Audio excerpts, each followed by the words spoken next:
It's the relatability of my existence. Because I've had very few black teachers, but I can tell you I remember every single one of them. I've had great teachers, but I remember all of my teachers of color.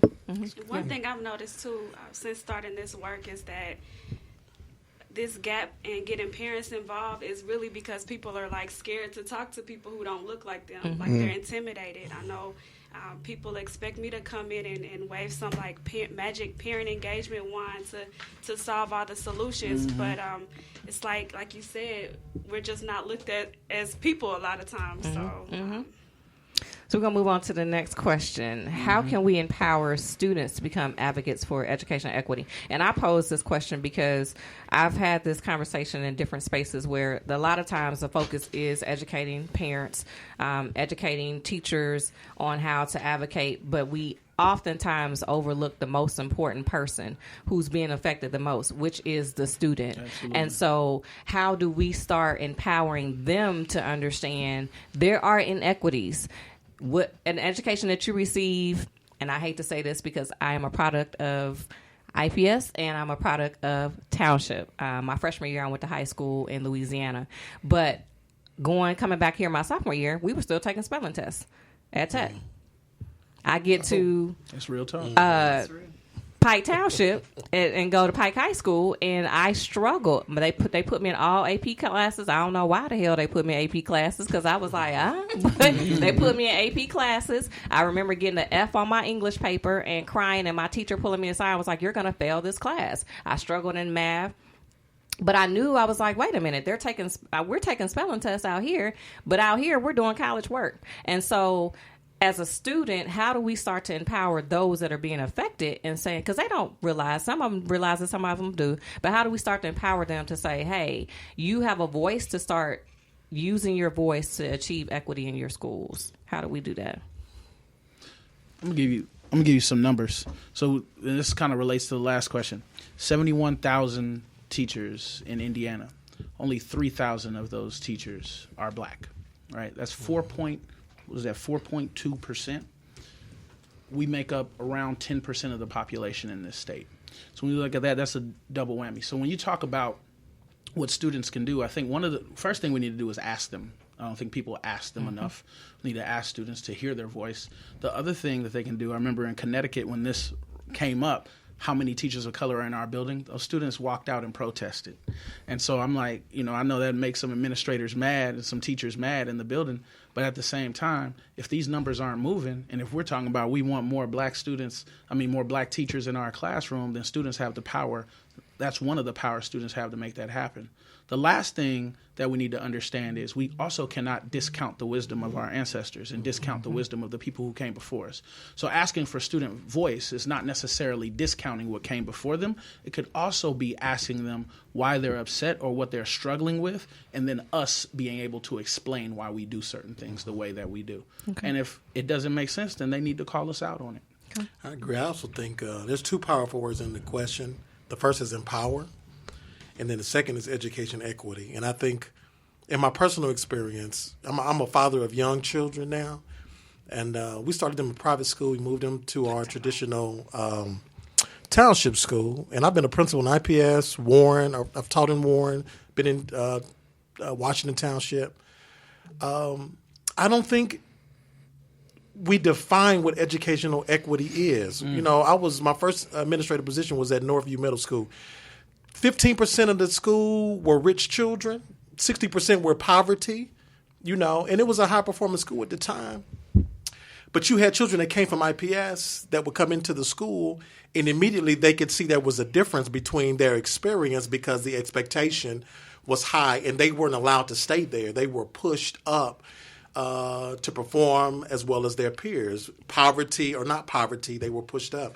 So I think when we want children to, we want to empower them to advocate for themselves, we have to expose them to what equity is, what their experience should be. When I come into a classroom and you're not teaching, I should know that that's not normal. Right. And I should know what I need to do to go inform the right person that I'm not getting what I need. And this is that person, the teacher that you got in front of me is not giving me what I need.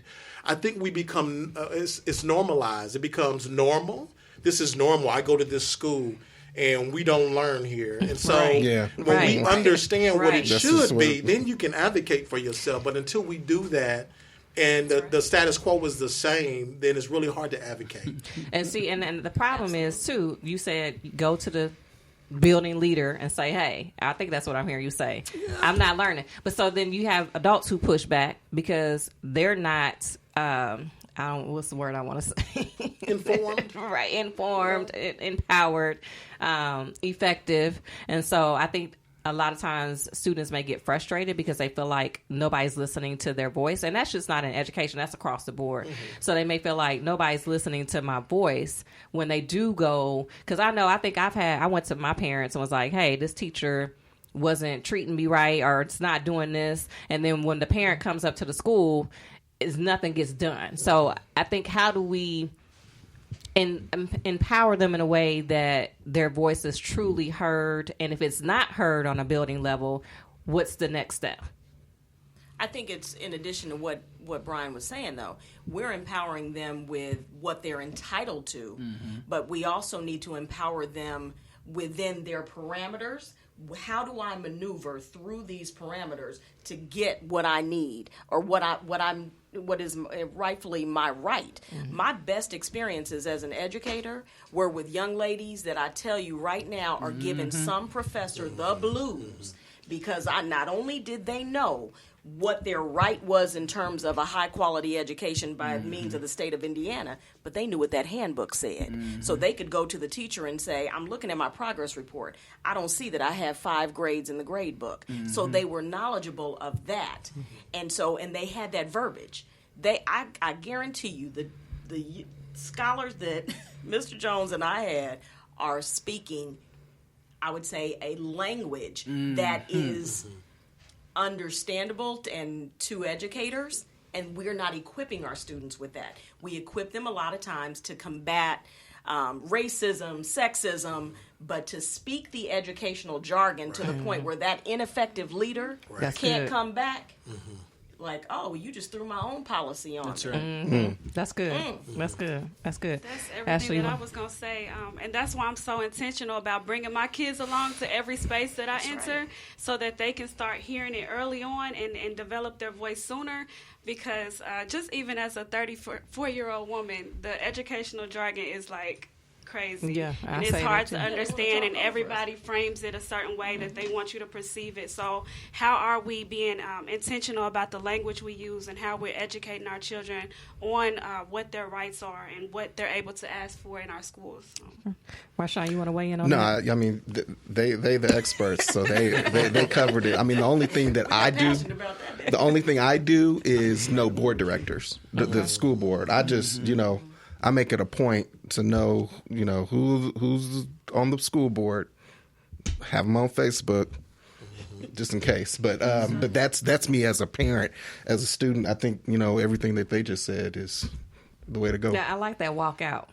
Sometimes students have to organize and walk out. Now, as a principal myself, I would have hated it, but I understand at the same time. And we had plenty of sit-downs with the young men I was principal over. Said, I don't like wearing the uniform. We would sometimes, if it looked like it was going to go bad, we stopped the class and we're going to sit a whole hour of why it makes sense to wear uniforms in this school. And we're going to have a real conversation about it. We'll have a real conversation about racial bias and how this white teacher needs to see you looking like a scholar. And I'm working on that white teacher's racial bias.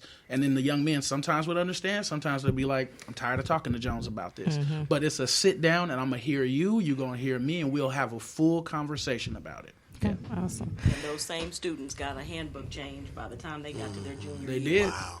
They got a handbook change? They got a handbook change. Talk about the handbook.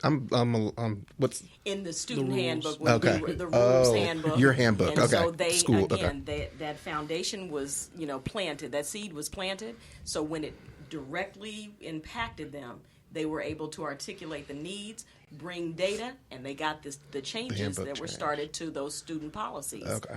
That from what I'm understanding, are continue to grow and develop. Mm-hmm. We're going to transition to another question that's probably going to heat this conversation up a little bit. I'm going to give some background, and then we're going to take a commercial break because we got to pay some bills. So The next question that we're going to talk about is, does the achievement gap really exist, or is it an opportunity gap? Does an achievement gap exist, or is it an opportunity gap? We're going to answer that question when we come back from break. You are tuned in to Let's Go There with Cassandra. We are talking about Race Matters, achieving educational equity for students of color.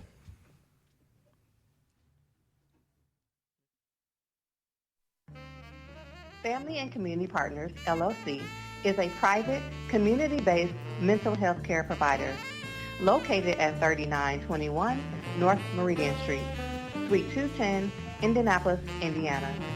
Formed in 2012, the partner clinicians of FCP have over 150 years of experience servicing at-risk youth and families throughout Marion County and Central Indiana. Family and Community Partners, LLC, partners with families and communities to deliver smart, sophisticated, and kind services to the least of these across Indiana. For more information about Family and Community Partners, visit them at familyandcommunitypartners.com or contact them at 317-252-5258. All right, we are back, and before we went to break, I posed the question of, does the achievement gap really exist, or is it an opportunity gap? So let me just define for those that may not know what the achievement gap means. So the achievement gap is a disparity in academic outcomes between lower income students, who often are people of color, non-native English speakers, and those living in rural communities, and their affluent peers.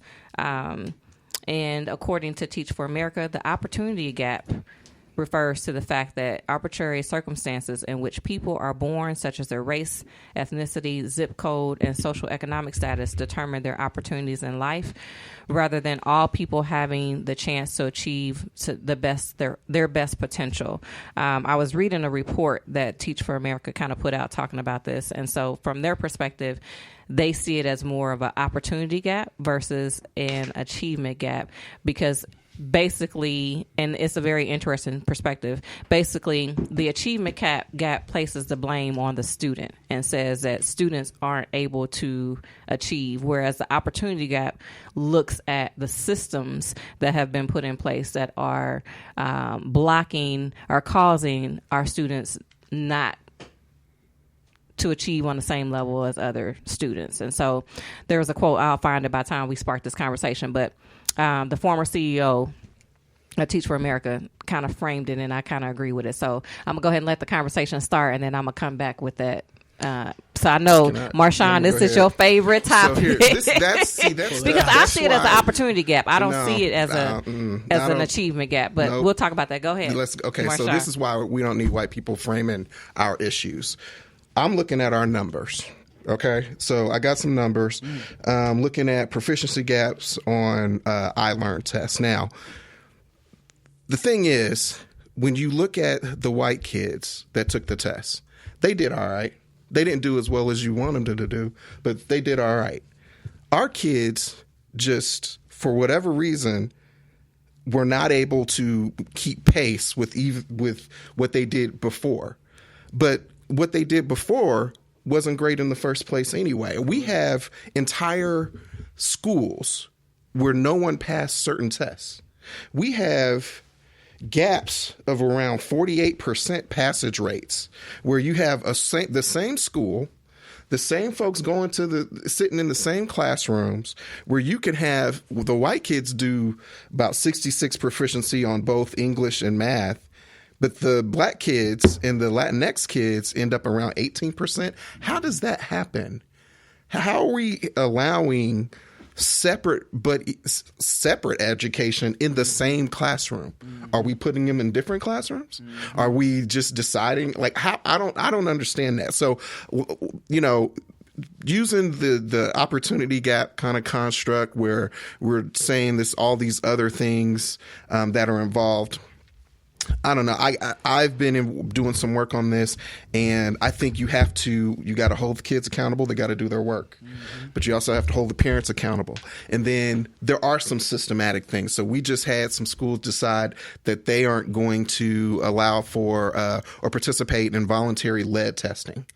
How do they get away with that? How do the schools even get away with saying we're not going to? We know that there's a lead problem. There's a report that comes out saying that there's lead